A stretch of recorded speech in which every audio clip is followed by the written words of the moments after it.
বন্ধুরা, অতিরিক্ত রোদের জন্য সিংহনিয়ামের গাছটি খুব সুন্দর হয়েও কিন্তু নষ্ট হয়ে যাচ্ছিল। হ্যাঁ, অতিরিক্ত গরমে আমার সিংহনিয়ামের গাছে দেখুন পাতাগুলো কেমন হলুদ হয়ে লাল হয়ে যাচ্ছিল।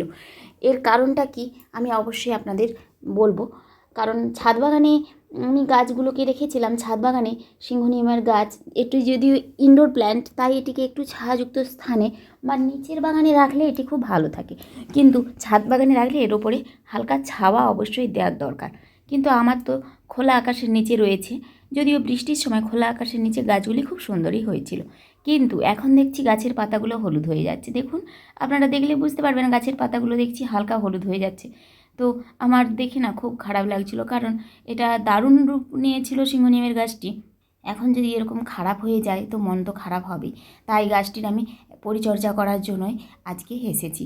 এই যে দেখুন, এই যে হলুদ পাতাগুলো দেখুন কীরকম হলুদ হয়ে গেছে, দেখছেন? এগুলো সব আমি পরিষ্কার করে নেব। হ্যাঁ, গাছের যে পাতাগুলো হলুদ হয়ে যাবে সেই পাতাগুলো অবশ্যই পরিষ্কার করে নিতে হবে গোড়া থেকে। আর গোড়ার মধ্যে যে পাতাগুলো পড়ে রয়েছে এগুলো আমি পরিষ্কার করে ফেলে দেবো।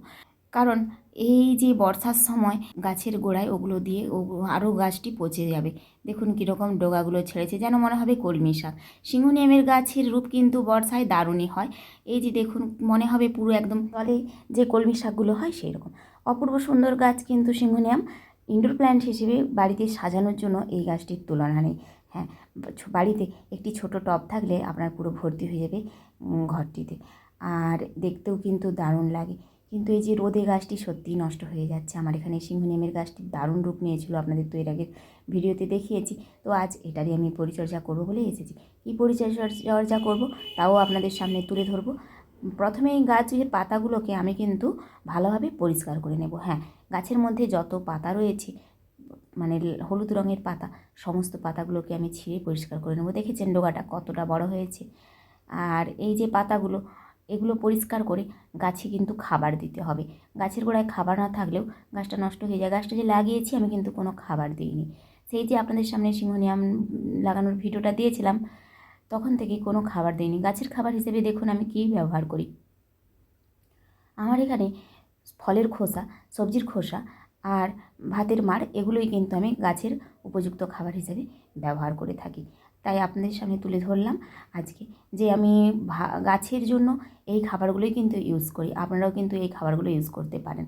এই যে ফলের যে খোসা, যত রকমের ফল আপনার বাড়িতে রয়েছে সমস্ত রকমের ফলের খোসা একটা পাত্রে ফেলে রাখুন।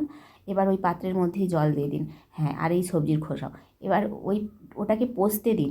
পচলে সেই জলটা আপনারা ব্যবহার করতে পারেন, বা আপনারা ডাইরেক্টও ব্যবহার করতে পারেন। ডাইরেক্ট এই যে দেখাচ্ছি আমি, ডাইরেক্ট এইভাবে আমি ব্যবহার করি।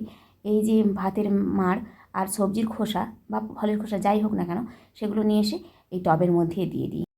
আমার কাছে এই পদ্ধতিটি সবথেকে সহজ পদ্ধতি। প্রতিদিনের জিনিসটা আমি প্রতিদিন এসে একটা একটা টবের গোড়ায় দিয়ে দিলেই ব্যাস হয়ে যায়। দারুণ একটি উন্নত মানের সার। এখন আর 1 মাস আমি গাছটার দিকে যদি নাও দেখি, তাও কিন্তু ও ভালো মতো একটি সার পেয়ে যাবে।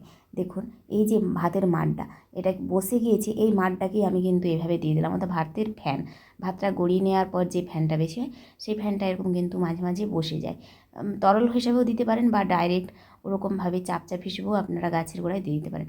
আমি কিন্তু এরকমভাবেই গাছ করছি। তো এতেই কিন্তু গাছগুলোর রূপ কিন্তু পরিবর্তন হয়। আপনাদেরও বলবো আপনারা এই কাজটি করুন। এটি খুব সহজ একটি কাজ। এতে কোনো আপনার মানে সারের কেনারও পয়সা লাগলো না, আর গাছটিও কিন্তু জৈবভাবে সুন্দরভাবে গাছটি হলো। আমি এই একটি পদ্ধতি অবলম্বন করি আমার গাছের জন্য, এবং তাতেই গাছেদের গ্রোথ কিন্তু খুব সুন্দর হয়। দেখুন, গাছের একদম গোড়াতে আমি দিই না, টবের ধার বরাবর দিই। হ্যাঁ, গাছের একদম গোড়াতে যদি দিই তাহলে কিন্তু গাছটি পচে যাবে, এই বর্ষার সময় আবার বিশেষ করে। তাই অবশ্যই আপনারা গাছ থেকে দূরে দেবেন। দেখুন গাছ থেকে দূরে রয়েছে, গাছের গোড়াটা একটু দূরে, আর এই যে সবজির খোসা বা ভাতের মাড় সেটা রয়েছে একদম টবের ধার ঘেঁষে। আর এইভাবে পরিচর্যা করে কিন্তু দেখুন গাছের রূপ কিন্তু বদলে যাবে। তো আজকের মতো আমার ভিডিও এটুকুই। আজ আসি, টাটা।